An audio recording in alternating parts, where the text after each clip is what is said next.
For today's card, I wanted to feature the black and white images that were in this set of designer papers. It's a nice versatile set with a combination of floral images and then on the back some great background images. So this is the front side of 6 different designs, and then here's the back side for the 6 different designs. For my card, I decided I really wanted to just feature part of the image from the large flower design. I'm specifically cut a part that's got 2 butterflies and then some flowers that kind of come in from one corner and come up from the other corner, and I'm going to put my sentiment in this area.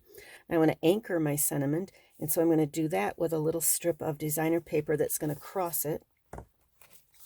So this is also from that same set. I'm just going to put another piece of designer paper right across there. The horizontal lines are perfect. I'm going to put that right in the middle. I want a great big white frame, and I want a really tiny little white frame or black frame around the outside. So the black frame is cut 1/8 of an inch smaller than the designer paper. All right, I also want a pop of color on there, and I'm going to bring that color in with some die cuts that go with the Apple Harvest set. Now this is part of, I'm filming this in September of 2022, and there's a special right now where this is a standalone stamp set. So if you're watching it after September, you can get the stamp set. But if you're watching it in September, there's also a set of dies that go with it. And look at the detail in these flower dies. And then also, well, you can't see it, it's off camera, but there's some leaf dies in here also. And in fact, I think I've shown this before, but you know, there's a lot of dies. There's a lot of dies that come in this set. And if you're ever sitting here with a bunch of dies in your hand and trying to figure out where they go back on the card to try to make sure you actually have them all so you can count them, what I do is I make a photocopy for myself, and then I can just look at that photocopy and it will remind me of where all the pieces go so I can get them back in their proper spot.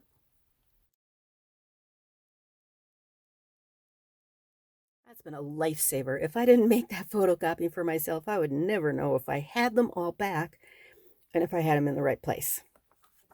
All right, so I've got myself die cut some flowers, and I have die cut for myself some of these leaves with a really fun detail in it. I love this set of dies. And if you've already purchased this, you can get the dies individually. If you haven't purchased this stamp set and you want the 2 of them, they've actually bundled this special deal during September, so you can get 10% savings when you buy the 2 of them together. All right, I'm going to use this sentiment right here. Let me get some of my parts ready to go for assembly.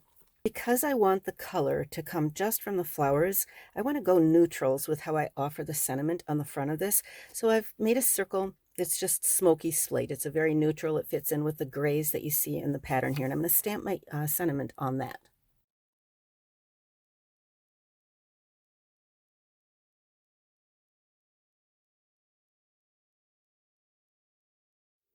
Now you can see as I'm playing around with this that I've got that one you saw me stamp, and then I stamped a second one because I wasn't quite sure how I wanted this layout to look.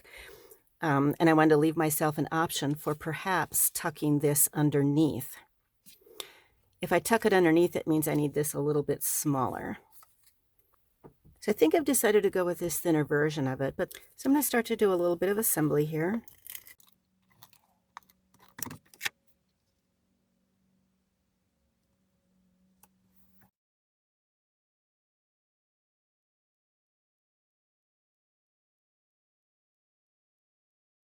I want this to stand out a little bit more from the background, so I've brought in a marker and I'm just going to go around the outside edge.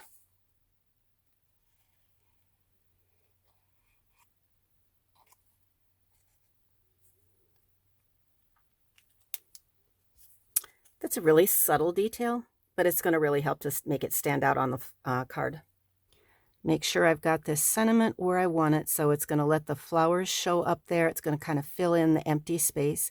Make sure that the sentiment itself is parallel with the bottom edge of the card, and then go ahead and attach this just to the sentiment piece because I only put my adhesive on the middle. And now I can look at it and decide whether I like that positioning, because it's always, I can take it apart at this point, but that looks good. So now I'll go ahead and add a lot more adhesive to make it more secure on the card.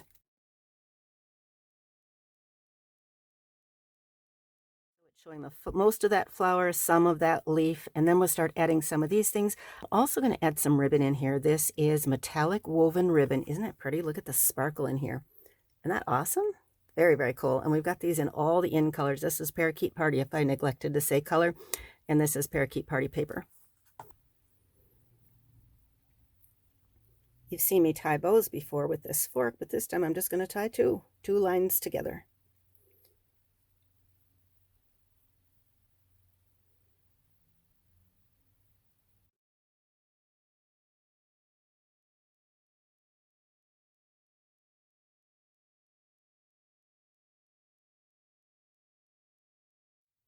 So my little bow is going to go down here. Let's get this on the card and add the flowers. The other nice thing that I forgot to point out is that this stamp set also has some centers for the flowers. Oh my gosh, this photocopy has saved me so many times trying to figure out where to put things back. All right, oftentimes when I've got flowers like this, I'll make them a little bit fluffy by just using my bone folder to very gently curl the petals. And you do want to be careful when you do this because been there, done that. I've accidentally ripped a petal off by trying to do this too vigorously.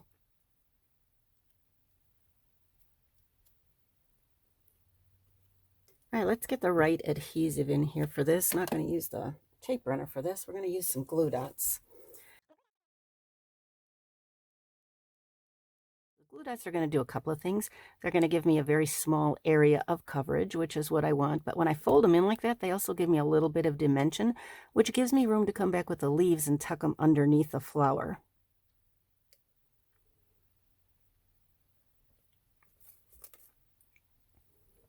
So now I can put a little bit of adhesive on the back of the leaf, and I can come in and I can tuck it up and underneath.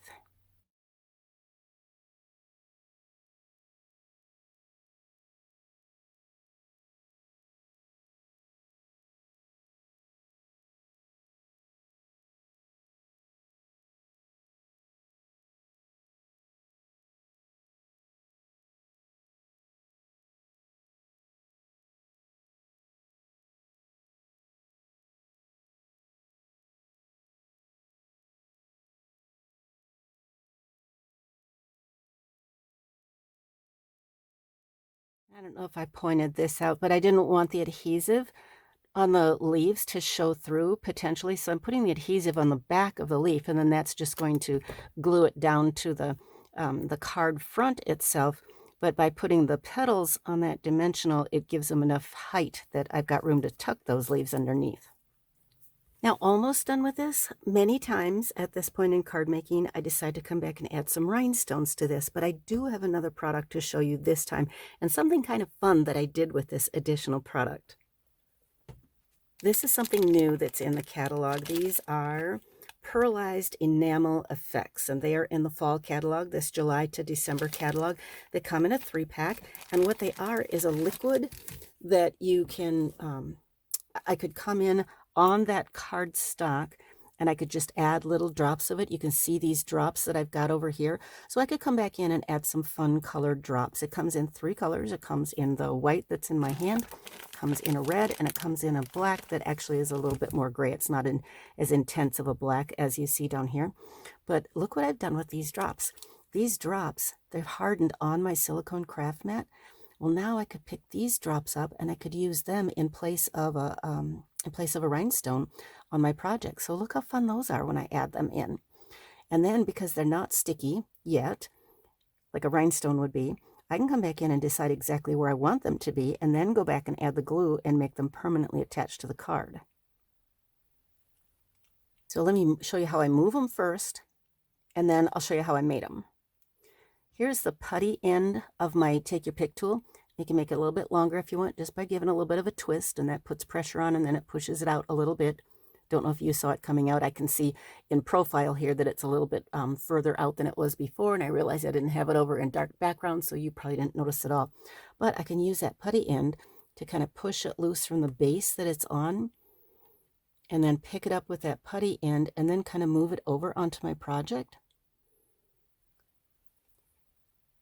So because they're not sticky at the moment, I'm free to move them around to get my design.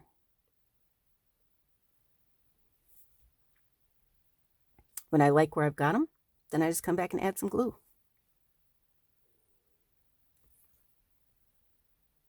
So when I'm happy with it, where they are, then I'm just going to come back and add a teeny drop of glue.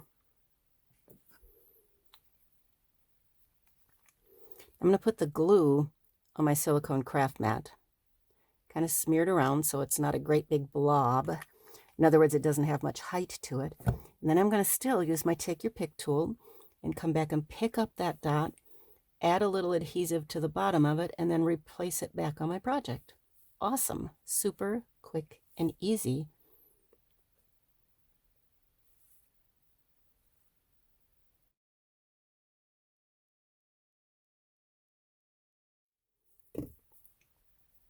We're going to let those sit aside for a moment to dry, because I don't want to accidentally bump into it before the glue is set on here. But I did want to show you how I made these little drops. So all you have to do, this was so easy, I just took it and made little blobs. You can make a whole bunch of these things. And I believe that these are lower height-wise. They're not as tall as a rhinestone. And in terms of rigidity, they're not as rigid as a rhinestone. So the dots that I'm putting on here, they're not going to make you have extra postage at all. I don't know how many layers or how thick of a knot you put on here, but the dots are not going to be a problem. Now, look what else I did. So here is my red ones. Here is my gray ones that I used. Here's the white ones. And then look what I did. I put black ones, those gray black ones on top of a white one. And now we have little eyeballs because we do have Halloween coming up. So if you like this project, please give it a thumbs up. I appreciate that. And if you haven't subscribed to my YouTube channel yet or liked my Facebook page yet, take a minute to do that now, because then you'll get notifications when I post future things like this. And if you agree with me that this black and white paper is just awesome, there's so much stuff you can do with it. I'm going to put a link to another video that I did with some of this black and white paper.